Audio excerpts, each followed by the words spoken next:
the Palace downtown. It's a Dubai winter, which is one of its kind. We have the beautiful Burj Khalifa. This is an outdoor venue. And we have the launch of Vivek Oberoi's brand Solitario, which is a lab-grown diamond brand. And the tagline is exciting. It says, "Great diamonds, good karma." Let's talk to Vivek. I'm in conversation with Vivek Oberoi, who is now Dubai based, and we're very happy that he's here. And his venture is called Solitario, which is great diamonds and good karma. So we'll start with the good karma, which I think we'll start with karma first. Yeah, why not? Absolutely. And you wrote this line. I wrote this line because, see, I've always loved diamonds. I've always loved the bling. But after seeing Leonardo DiCaprio's film Blood Diamond, I used to feel, oh my God, this luxury is coming at the cost of what? Where's the transparency in the system? Where's the images of African children being exploited, lands being pillaged, people being, manipulated? That used to bother me a lot. Right. And then when I found out about lab-grown jewelry, and my partners Ricky and Satish and I decided, let's build Solitario as, this ethical company that does everything ethically. We take care of our workers in an ethical manner. We make sure that there's enough, that they're being paid well, they're not being exploited, that their children have benefits like education benefits. So we built all of that around the company, even in the back end, what you don't see. Right. So every time you buy a Solitario, you're investing into a good future. You're investing into a better earth. You're investing into a better society. Right. And you're also having fun with, wearing beautiful, Yes. sparkling. So what are you wearing? So let's zoom into this. Zoom into this. So these are the most popular tennis bracelets that we do. Okay. This is extremely popular. That works Okay. really, really well. And these are the solitaires, right? Okay. So this is like a 10.46 carat solitaire. This is a 6 carat solitaire. So something of this color, clarity, cut would cost you anywhere between $500,000 to $1 million if you were buying something like this in natural. Right. Now we retail something like this at $50,000, $60,000. Right. So this difference is so much. You're paying between 7 to 15, 16% of what you would pay in natural. Yeah. You have a sense of purpose and you have a sense of assurance that it's ethical, Right. that you're not harming anybody while you're wearing your fashion. Right. And at the same time, there's a lot of people who say, listen, I want to buy more because if I was going to spend $100,000 on jewelry, now I can spend that same $100,000 and get so much more jewelry. Yeah, and So this they is enjoy lab that. grown. This is all lab grown, proudly made in India. Okay. Our manufacturing setup is there. We have one of the largest manufacturing setups in the world now. We have 4,000 machines that are behind us every time we're setting out to So make in create. India is It's a big story for Make in Right. India. But today, Manju is our 25th city. Dubai is our 25th city. wow. So between India, Spain, Bahamas, and now the So UAE. when did you start? 2 years ago. In 2 years में इतनी Yeah, countries. we're touch wood, we're flying, we're going really, really fast. And today, in fact, people have come in to meet us from Saudi, from Yemen. There's a group that's coming from the States. They're saying, Okay. we'd like to take you with us there. There's some people who've flown in from the UK. Okay. So I think lab grown is exciting. There's a tremendous B2C component, but there's also a B2B component. Right. People who want to be investors, franchisees, they're all looking at this as an opportunity saying, hey, this looks like the future. It looks like good money, good sales, Right. good margins. Like each and every one of our stores doesn't take more than 90 days to have an OPEX break even. Wow. So people are not used to that. When you go into luxury, you assume that first year will just take to break even in terms of sales. right. But we're in a situation where we're blessed. I mean, some stores are 40 days operational break even. You're already starting to recover your capital invested. So the numbers are good. Okay, so the right and the left brain are clearly aligned, okay? This is an actor that we have watched, and loved and enjoyed, right from an Omkara to what all the films that you've done. Yeah. And this is another side to him, which is, and I in fact met somebody from Dubai who was a financial expert, and he said that he's one of the best brains in the business. Now tell Being me, too kind. entrepreneurship in you, was it always like this, or was it something that you picked up on the way? I think I developed it because when I was about 15, I had a little bit of a heated argument with my dad. Okay. I was on a meager pocket money. Okay. And he told me, look, this should be enough. And I didn't know much because I was coming in from boarding school, so I didn't know what costs what in Mumbai. And I went out on one date, my first date in fact, and mahine ka pocket money was finished. I had nothing left.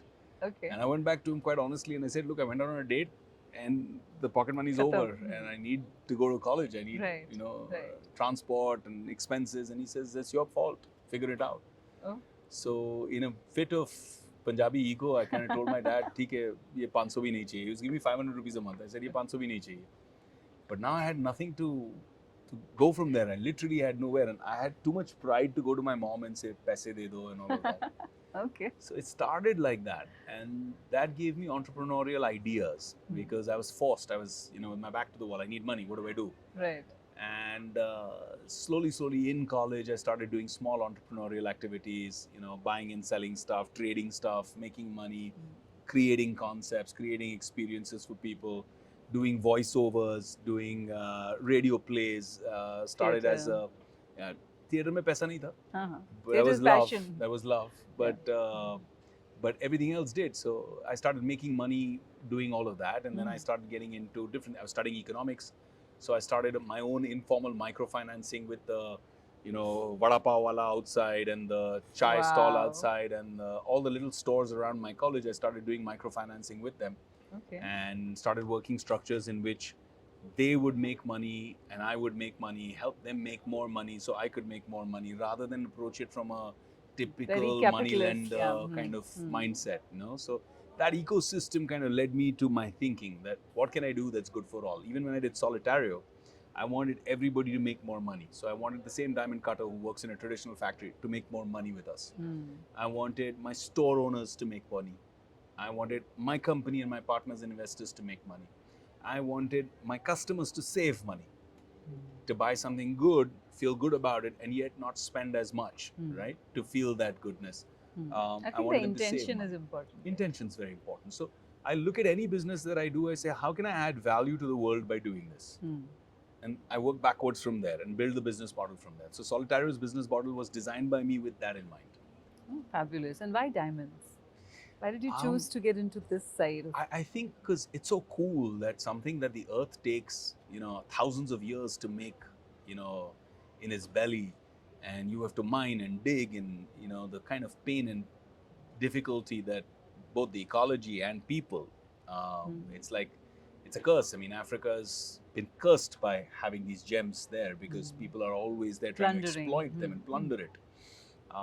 So if you remove that and you're able to do this with good karma in a laboratory, where in a single laboratory you're able to generate pressure and heat, which is 20% of the heat of the sun in a laboratory, to birth this magical diamond in front of your eyes. That's an exceptional feeling. You've seen the whole process? Of course I have. Wow. It's a miracle. It's a miracle to see what science can do and how effective it's getting and how the technology is getting better and better and better. Today, the kind of quality we have, and I know this is a controversial thing to say, but 90% of the machines that I have sent our diamonds to can't tell whether they're lab-grown or natural. And we're proud about the fact that they're lab-grown diamonds. You know, in fact, our younger buyers are also super excited because they feel it's ethical. Right. You know, I'm buying something that's Today ethical. It's cool to be, and it's important that the ESGs responsibility. Matter. ESGs matter, and we're ESG compliant. Okay. In today's world, do you still think that diamonds are a girl's best friend? I have never believed that diamonds should be anybody's best friend. Okay. Right? I think that was a marketing strategy and stuff like that. I also don't believe that diamonds are an investment. I don't believe that anything but gold is solid investment. But I believe that it is the time now that something aspirational, like I'll tell you something that happened in India with me.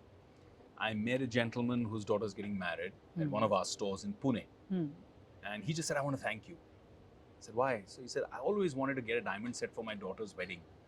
And I knew I couldn't afford it. And that used to hurt me, that I can't gift my daughter a beautiful diamond set. But now because of Solitario, I can walk in and buy a good diamond set and gift it to my daughter, and she can wear it with pride and sparkle on that stage at our wedding reception. And I didn't realize it, but wow, it was democratizing diamonds. It was making them available for everybody. And that's quite what is happening today. Gen Z or the later generation, they don't have the baggage of what was considered to be, you know, heritage, but in a different way. They're redefining thought, and this aligns. It aligns with that thought, and that's why we have a second line called C, which is SI, which is Spanish for she said yes. Right? Yes. And we did a beautiful launch with Vogue magazine in in Marbella in Spain. Hmm. And that's flying off the shelves, and that's a sweeter spot for people. 300, 350, dollars kind of range, everyday wear, younger, simpler stuff, and people are loving it, absolutely loving it. So we've pushed that out also into the market now, and that's growing in its own massive pace. We're doing a lot of shop and shop with that, expanding the network globally. Right. MENA is an important region for us. We're now collaborating, closing deals with partners, stores, fashion, luxury stores. We're not doing only jewelry tie-ups. So people from the fashion and luxury lifestyle brands, we're calling them in and saying, why don't you collaborate with us? So it's an interesting approach. And you've just come back from Ayodhya. So I've just come back from Ayodhya. So tell me about that experience. That was an amazing experience. It was such a beautiful experience to see the glory of the temple, people, what it meant to them, what it meant to us.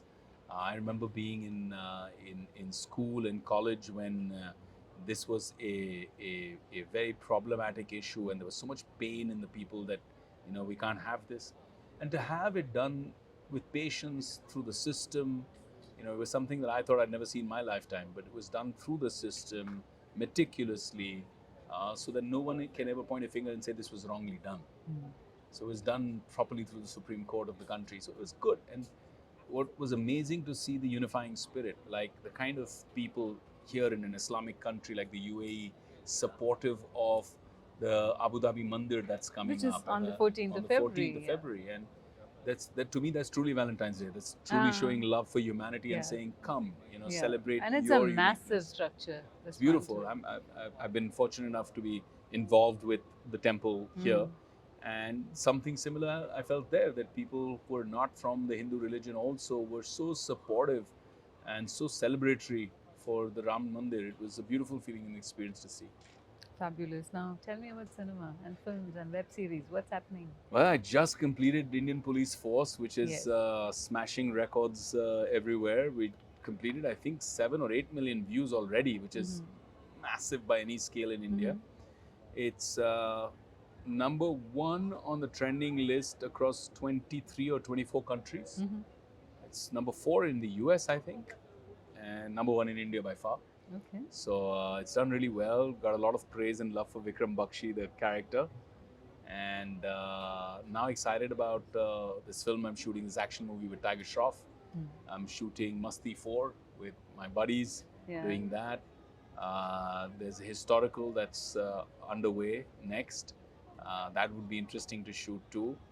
And I'm signed up a very interesting film now with Madhu Mantena, the producer. So we're doing something interesting with him. And you're producing as well? No, I don't produce. Not anymore. Okay. I don't produce. Okay. So I have too much other work to do. Clearly a lot of things. I think, do you think this is the best period of your life? I think every period is the best period of your life, because it's like laying levels of a building.